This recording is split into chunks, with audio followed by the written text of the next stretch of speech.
Well, I'm very excited. It's actually my first Beet Retreat. It's been a long time coming. Aside from the beautiful location, the Beet Retreats are known for just bringing together wonderful people from all across the industry, some I haven't seen in a couple of years since the pandemic. So very excited to be there. So, Matt, one of your big priorities at Magnite is obviously partnerships across the digital media ecosystem. Why are partnerships so important at this moment in time? I think if you look at any number of the hot button issues that are being talked about today, many of them have to do with interoperability or require interoperability in partnership. So if you think about data clean rooms, if you think about OTT header bidding, even just the broad convergence of linear and digital, these require close partnerships between different companies, different systems, different types of systems. And so obviously partnership is an imperative, particularly if you're not lucky enough to be one of the walled gardens.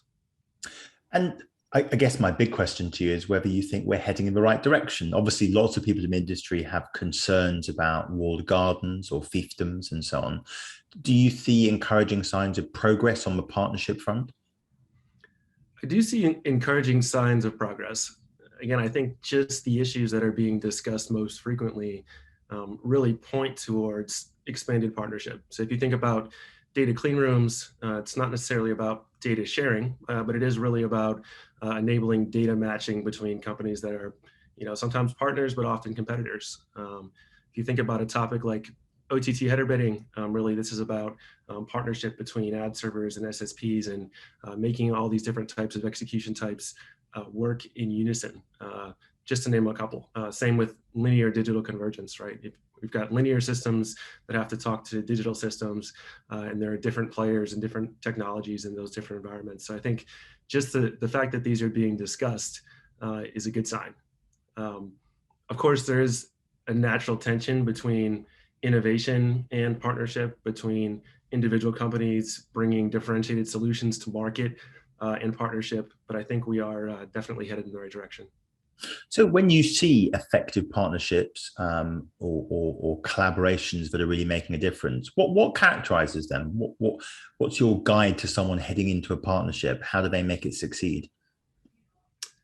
I think the number one thing that I've always focused on when I'm looking at a partnership is it's kind of a cliche refrain, but expanding the pie. I think too often partnerships or even deals in general are looked at as a zero-sum game.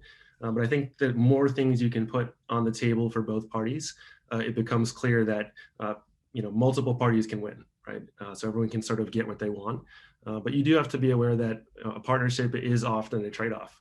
Just by the nature of working with a company that's not your own, they're going to have some different goals and different outcomes that they're looking to drive towards. And so you have to be able to accept that and take the good with the bad.